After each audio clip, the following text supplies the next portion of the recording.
Hello and welcome to Can We Have Your Attention, the Attention Economy podcast with me, Claire Cody. And me, James Wickham. Claire, it's lovely to see you again. Thank you very much for doing this. And we have got a fascinating guest for you today. She's called Katherine Templar-Lewis. She has done loads of stuff about the attention economy and uncertainty, but more on that in a minute, because I think it's a really good point, this, Claire, for you to just kind of remind us what this is all about, because we've done various bits, and I keep saying the word attention, Yeah, but I think a bit of definition, a bit of reminder is not a bad idea. Yeah. So originally, just going back to the beginning, I think the reason you and I have come together to do this is because it's not just the attention economy and attention in general. It's the specific phenomenon called attention scarcity, right? And it's basically an observed phenomenon based on a couple of things.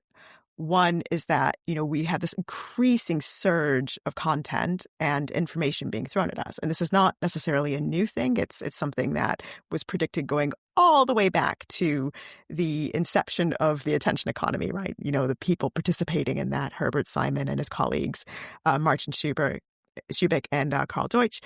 All of them talked about, they predicted this future in 1971 where information would exceed our capacity to process it. And just looking at the data, it looks like we reached that point, and actually probably reached that point coming up to 10 years ago, right? So 6 to 8 hours a day, most people spend with media. That's been pretty flat since about 2018, surprisingly, a little bit of an uplift during COVID, but not that much, or not as much as you'd think. Our time spent with media has leveled. There's a couple of other channels added to that, but not much. There's only so much that you can do to divide your attention, but the number of platforms have proliferated, and with that has come a proliferation of content.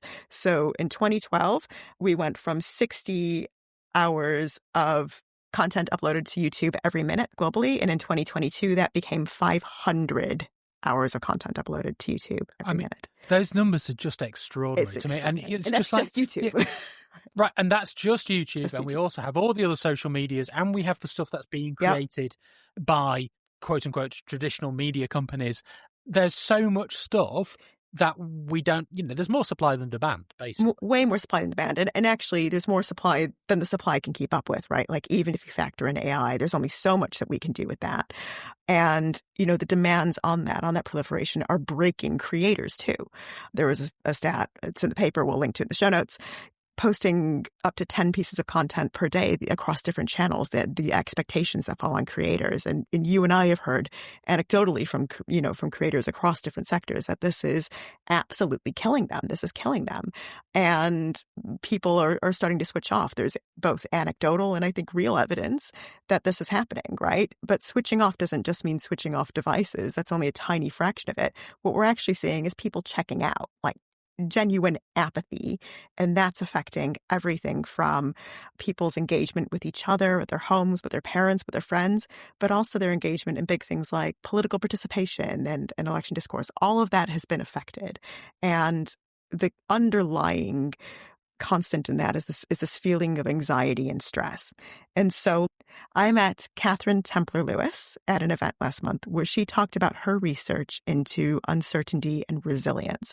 And basically, her argument is that uncertainty isn't a problem to fix. Uncertainty is something we need to learn about and learn how to manage and live with, and in some cases embrace.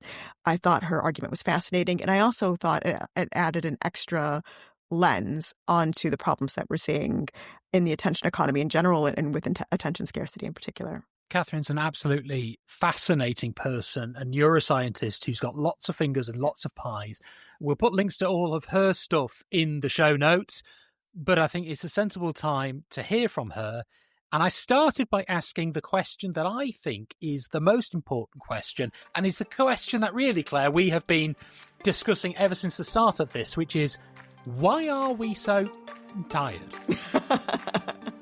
And I'm looking forward to it.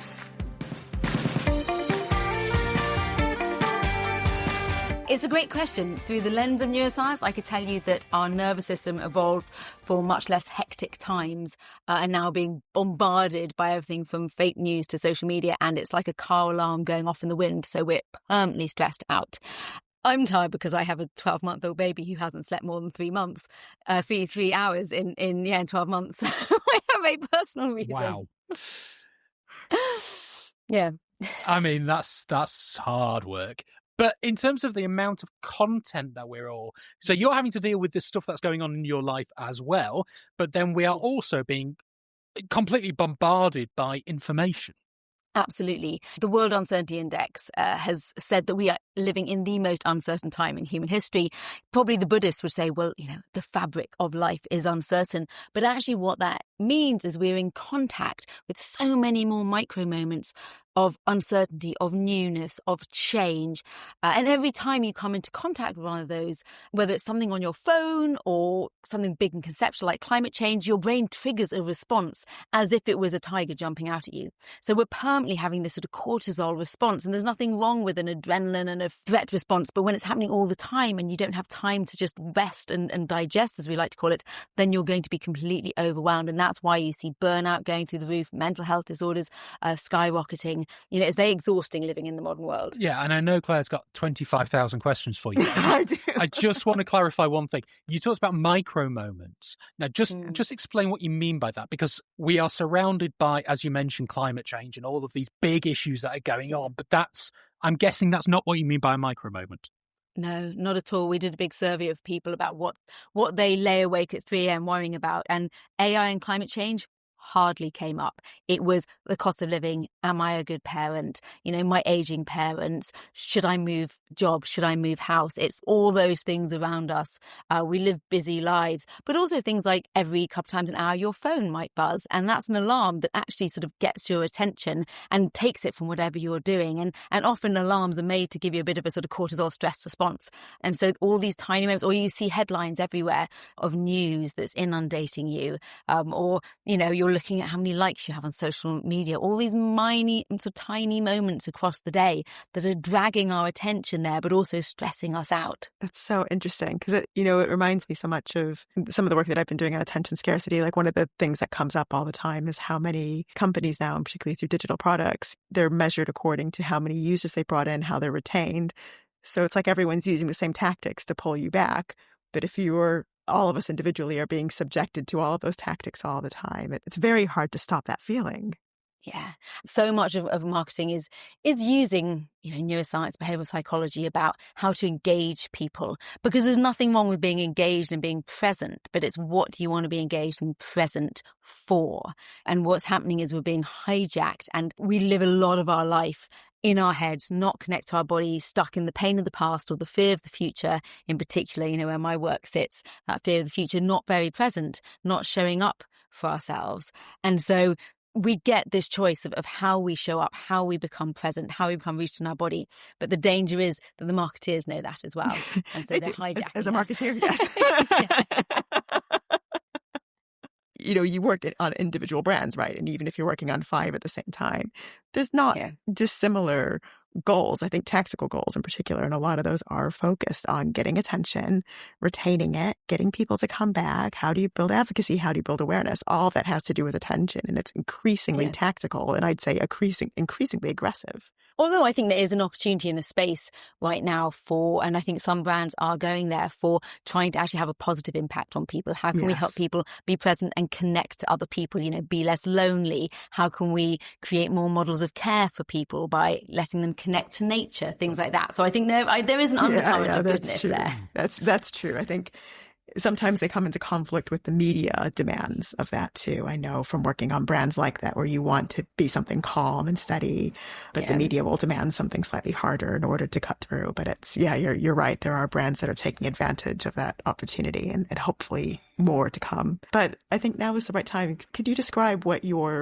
some of your work on uncertainty, how you arrived at it, where it's going? Yeah, absolutely. Well, my work always looks at the human mind and body. I'm a human scientist at my core. How can I look at mastering our mind, understanding how our mind works so that we can master it, so we can step up for ourselves and, live a more fulfilled life. And that's the red thread in all my work. I was actually looking at something completely differently. I was looking at brain responses to things and then COVID hit, obviously changed all our perceptions of time. And I was called up by an author called Sam Conniff, who'd written a book called Be More Pirate, and he was very keen on helping people. Helping people learn the tools to navigate uncertainty. And he'd found all these different characters, from not your traditional leaders who were good with uncertainty, but actually more fringe individuals, people who'd been in gangs, who'd been in prison, who were refugees or ex-refugees. And he asked me to come along and help understand why these people were very, very good at uncertainty. They had a positive relationship with it. They had what we call high uncertainty tolerance. They could navigate it well, whereas most of us in moments of uncertainty, we end up with high anxiety.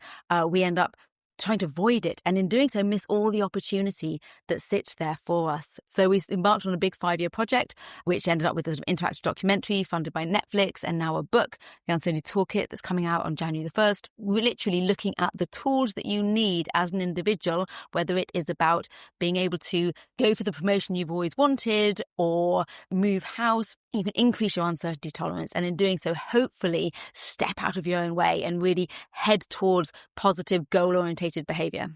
It's absolutely fascinating. And it's funny because I think what you're describing, the moment when it came up during COVID, that feels like, first of all, that feels like forever ago, doesn't it?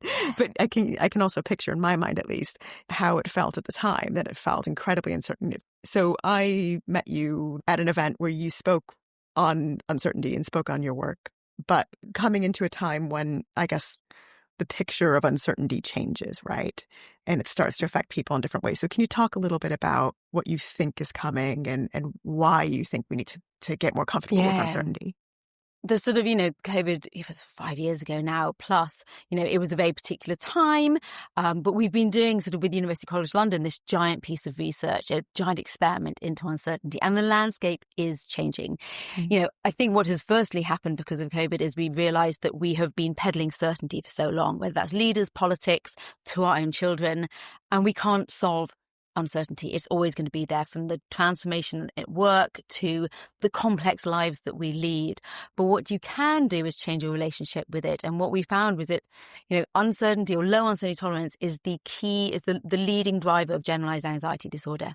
And what's happening is we are becoming highly anxious because of it. We talked at the beginning about, our nervous systems like car alarms going off in the wind. It's happening all the time, but it has an even more sort of insidious impact on us. When our fear of uncertainty takes over our mind, it shuts down our thinking. We become small-minded, we become isolationist, we become more likely to ignore climate change, to be xenophobic. It ladders up to these very big social issues. And I think as we go forward, the uncertainty index scale just goes up and up and up and up and up. Twofold, the research that I'm doing is looking at how can we change our relationship with uncertainty for our own individual benefit, but also to try and lean into the innovation that we need in this time, lean into the open-mindedness that we need in this time to try and tackle some of those larger problems. Before we go on to the innovation side and all of that, one thing I just want to just check with you. You spoke earlier about cortisol and about the kind of effect it has. Just physiologically, when we're talking about these moments, and I don't want to say everything that's in your book because people should go and buy it and I won't completely ruin it, but what is it that's actually physiologically happening to us when we have these moments, and how is that affecting the rest of our bodies? Yeah, well, let's take a common micro moment of uncertainty, which is you get an unknown number rings on your phone, right? There is a small subset of people who love that. They get excited and they answer it. That's not me. No, not me either. No, not I me. just push my phone away. But your brain registers a moment of uncertainty and it really likes making predictions. It is, in fact, what we call a prediction machine. It's constantly trying to model the world so that it knows what's happening next, so it stays safe. It doesn't know the number. It doesn't know what's going to happen. So it produces, firstly, this chemical, adrenaline, that floods your system. And the next thing that you feel, and cortisol as well, known as the stress hormone, the next thing you feel is your heart might start to race, or you'll feel slightly sick in your stomach and your hands might go a bit clammy, those physical sensations of uncertainty. The problem is you then want to do everything possible to get rid of those icky sensations. And the fastest way is normally just avoiding it. So firstly, you push your phone away. But secondly, you'll do what's called a safety behavior. So that could be you'll suddenly grab a glass of wine because it'll just settle your nerves. nerves, you'll go and, get involved in someone else's problems because it's a great procrastination tool. And this is, whether your phone's going off or whether your boss says they need 5 minutes or your partner says they need to talk, you'll do anything to avoid that situation. Start a fight with people is another one. Suddenly look, fake busyness comes up, sugary snacks. Yeah. And that's the real problem there. And at the same time, because you're giving in to that fear response, the amygdala in the brain, which controls all the emotions, kind of takes over. And the prefrontal cortex, the bit that could be sensible and go, oh, this could be exciting or this could be an opportunity, just gets shoved off the road. And then your fear is in charge. And if you have to make a decision, you're probably going to just cling to some biases or just say yes to whatever other people are doing, saying in the meeting, just to get out of that icky feeling. And it's interesting. That's how our emotions can ruin our life. Yeah. They're also brilliant tools. No, they're brilliant. They're meant to do things.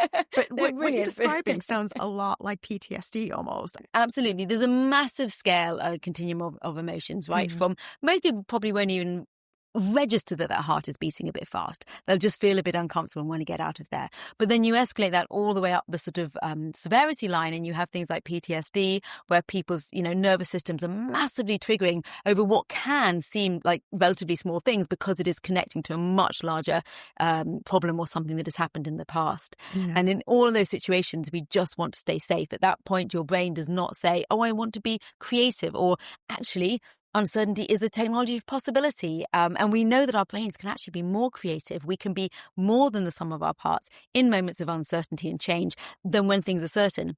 We just have to be able to regulate that fear response and realize what's going on. So we don't go entirely into your book, but just a quick follow-up into that. So then what you're talking about is the ability to regulate that. So can you regulate that cortisol? Can you regulate that adrenaline? Absolutely. The book's actually split into 3 sections that correlate with the 3 things that will happen to you in uncertainty. And the first is the fear response, which is the emotional response. The second is fog. Your mind starts to fog up. And so you just start clinging to bias or things you've heard. And the third is stasis. You become very stuck because you're in a sort of pattern of avoidance. And the fear response, we actually teach tools that we know can increase people's uncertainty tolerance because we, being a scientist, I've tested them before and after reading the book, which is wonderful. We've got some papers coming out on it that a book can change these psychological traits.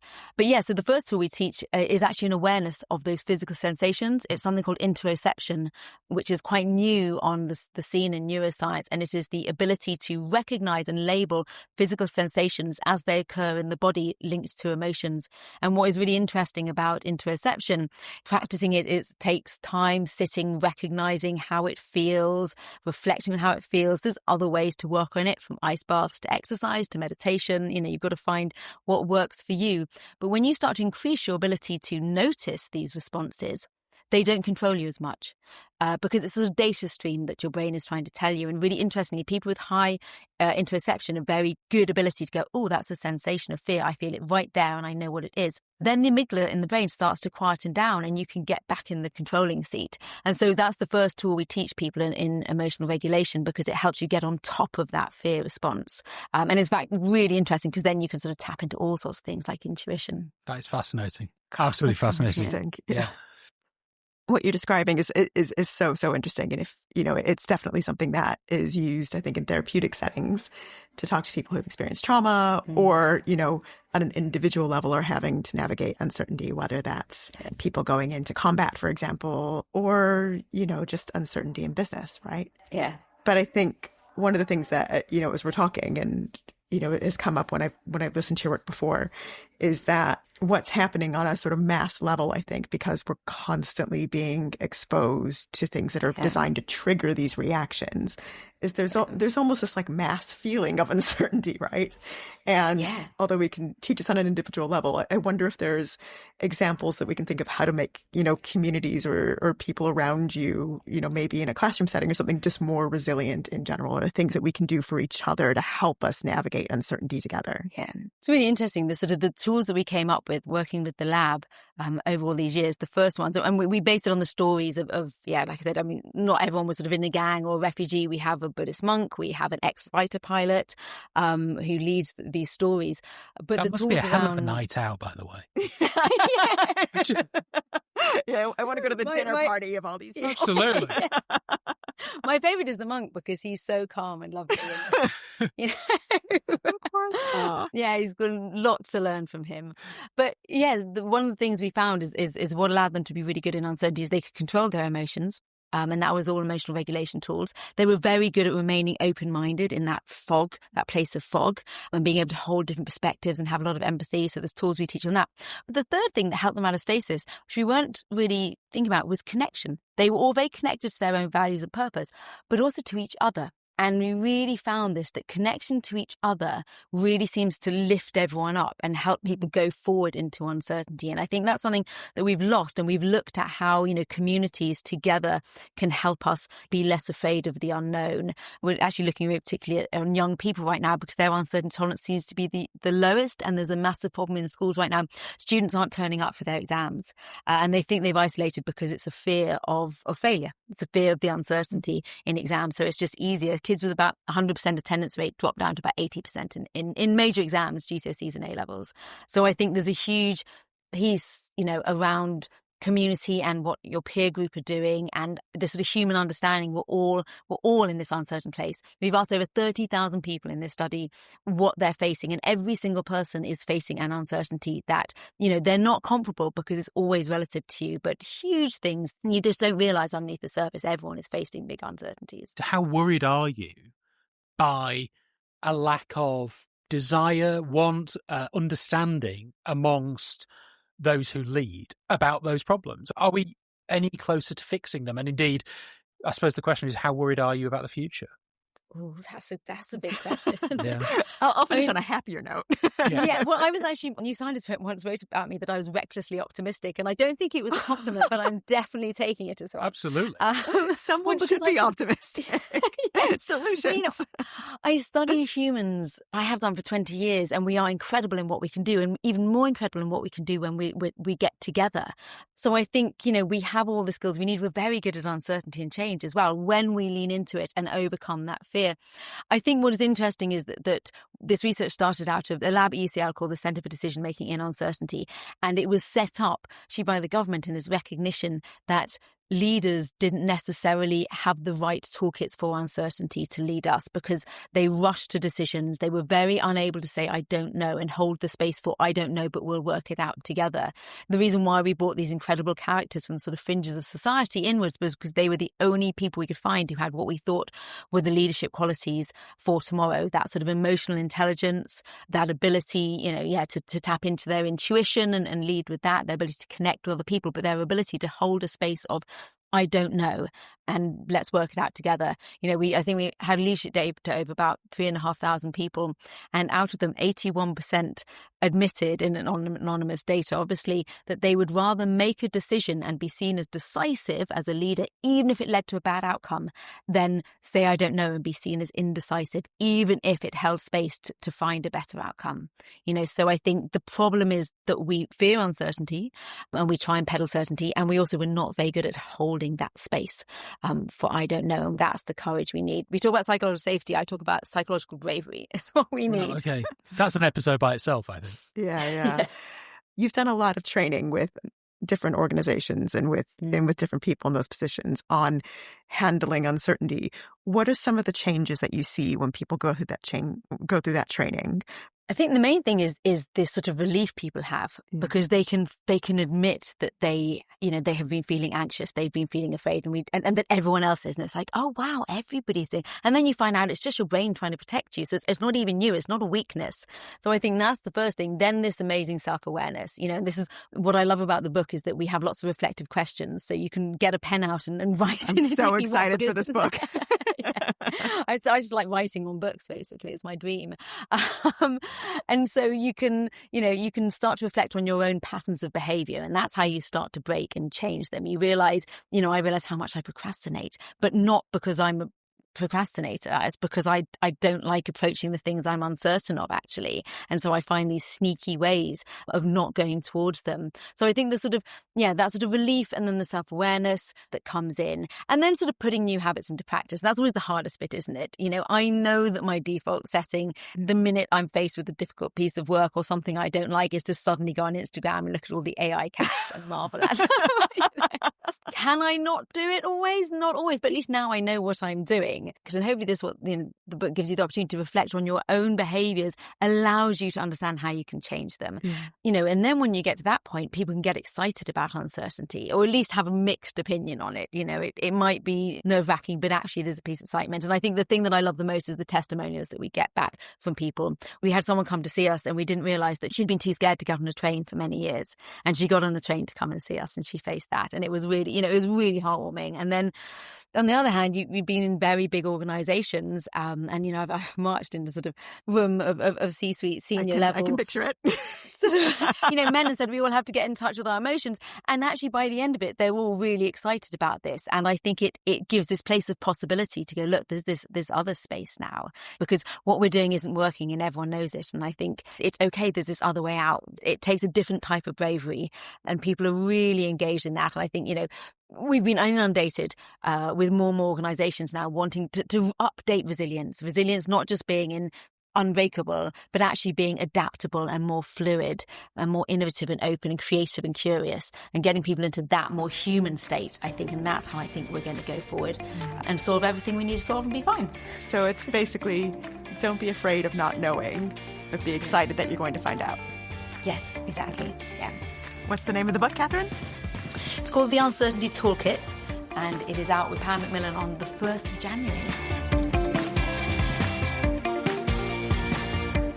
So that was Katherine Templar-Lewis. She is absolutely fascinating. I don't know about you, Claire. I thought that was just I left with about 20 other questions that we could have gone into.